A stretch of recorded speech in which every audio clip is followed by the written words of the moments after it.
വാർത്തകൾ വിശദമായി. കശ്മീർ ഭീകരാക്രമണത്തെ അപലപിച്ച് പാർലമെന്റിൽ ചേർന്ന സർവകക്ഷി യോഗം പ്രമേയം പാസാക്കി.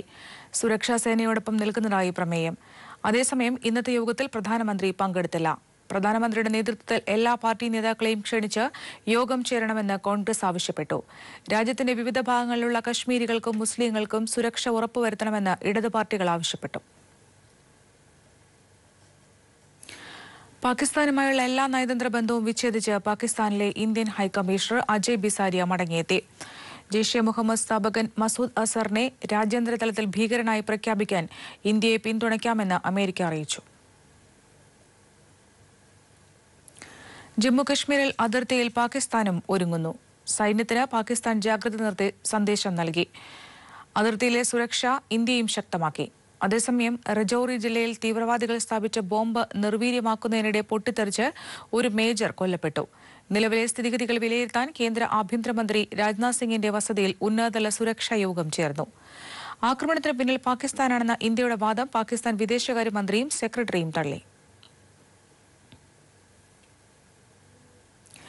വീരമൃത്യു വരിച്ച മലയാളി ജവാൻ വി വസന്തകുമാറിന്റെ മൃതദേഹം ഔദ്യോഗിക ബഹുമതികളോടെ സംസ്കരിച്ചു. ലക്കിടിയിൽ പൊതുദർശനത്തിന് വെച്ച ശേഷം തൃക്കേപ്പറ്റയിലെ ശ്മശാനത്തിലാണ് സംസ്കാരം നടന്നത്. കേന്ദ്ര സംസ്ഥാന മന്ത്രിമാർ ഉൾപ്പെടെ നിരവധി പേർ അന്തിമോപചാരം അർപ്പിച്ചു.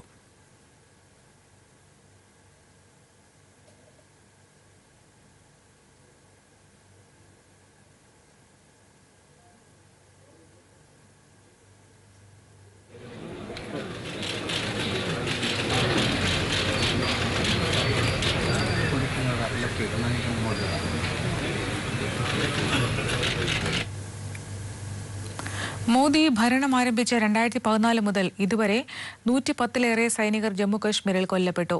മോദി സർക്കാരിന്റെ കശ്മീർ നയത്തിൽ പ്രദേശവാസികൾ തന്നെ സൈന്യത്തിന് നേരെ തിരിയുന്നതാണ് കഴിഞ്ഞ 5 വർഷമായി രാജ്യം കണ്ടതെന്ന് നയതന്ത്ര വിദഗ്ധർ പറയുന്നു.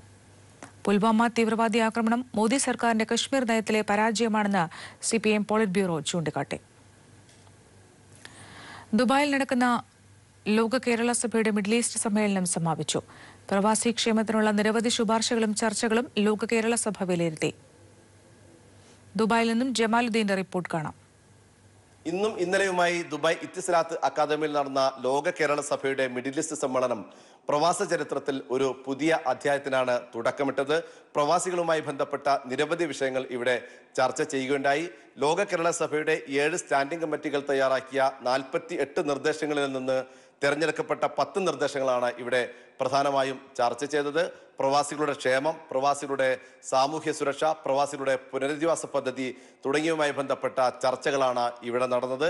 6 ഗൾഫ് രാജ്യങ്ങളിൽ നിന്നും മറ്റ് രാജ്യങ്ങളിൽ നിന്നുമുള്ള ലോക കേരള സഭാംഗങ്ങൾ ചർച്ചകളിൽ സജീവമായി തന്നെ പങ്കെടുത്തു. വേണ്ട കൂട്ടിച്ചേർക്കലുകൾ നടത്തുകയും ചെയ്തു. മുഖ്യമന്ത്രി Pinarayi Vijayan, speaker P Sreeramakrishnan, KC Joseph MLA എന്നിവർ ഈ ലോക കേരള സഭാ സമ്മേളനത്തിന്റെ 2 ദിവസവും സജീവമായി തന്നെ പങ്കെടുത്തു. ലോക കേരള സഭാ സമ്മേളനത്തിൽ ഉയർന്നു വന്ന നിർദ്ദേശങ്ങളും ചർച്ചകളും പൊതുവെ സ്വീകാര്യമാണെന്ന് മുഖ്യമന്ത്രി പിണറായി വിജയൻ പറയുകയുണ്ടായി.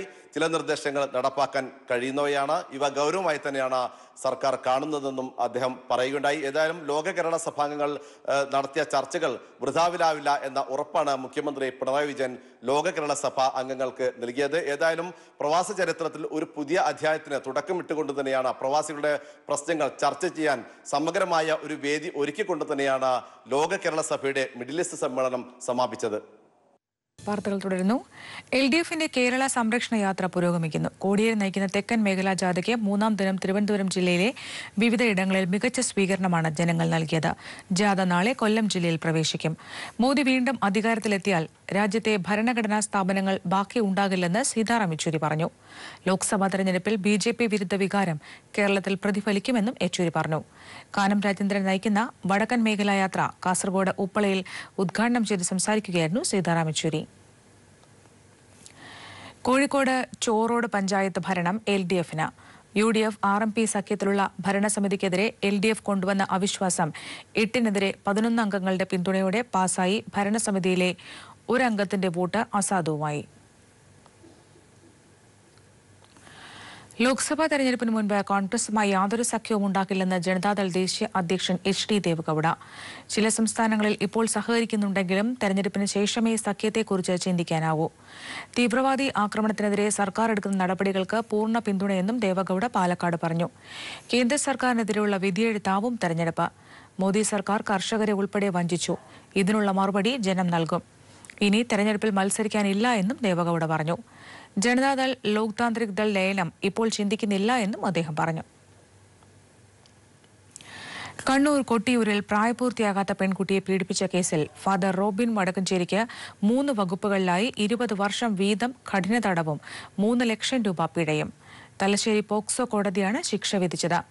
കൂറുമാറിയ പെൺകുട്ടിയുടെ രക്ഷിതാക്കൾക്കെതിരെ കേസെടുക്കാൻ കോടതി ഉത്തരവിട്ടു. കണ്ണൂർ മുഴക്കുന്ന് ചാക്കാട് CPM ബ്രാഞ്ച് സെക്രട്ടറിയായിരുന്ന നാരോത്ത് ദിലീപിനെ കൊലപ്പെടുത്തിയ കേസിൽ 9 SDPI പ്രവർത്തകർക്ക് ജീവപര്യന്തം തടവ് ശിക്ഷ. 30,000 രൂപ വീതം പിഴ അടയ്ക്കാനും തലശ്ശേരി അഡീഷണൽ ജില്ലാ സെഷൻസ് കോടതി വിധിച്ചു. SDPI കണ്ണൂർ ജില്ലാ പ്രസിഡന്റ് B. മുഹമ്മദ് ബഷീർ ഉൾപ്പെടെയുള്ളവരാണ് പ്രതികൾ. സംസ്ഥാന സർക്കാരിന്റെ 1000 ദിനാഘോഷം ഈ മാസം 20-ന് മുഖ്യമന്ത്രി പിണറായി വിജയൻ ഉദ്ഘാടനം ചെയ്യും. 27-ന് തിരുവനന്തപുരത്താണ് സമാപന സമ്മേളനം. വലിയ പ്രതിസന്ധികൾക്കിടയിലും പുതിയൊരു ദിശയിലേക്ക് കേരളത്തെ നയിക്കാനും പുരോഗതിയുടെയും വികസനത്തിന്റെയും പാത വെട്ടിത്തെളിക്കാനും സർക്കാരിന് സാധിച്ചതായി മന്ത്രി A.K. ബാലൻ വ്യക്തമാക്കി.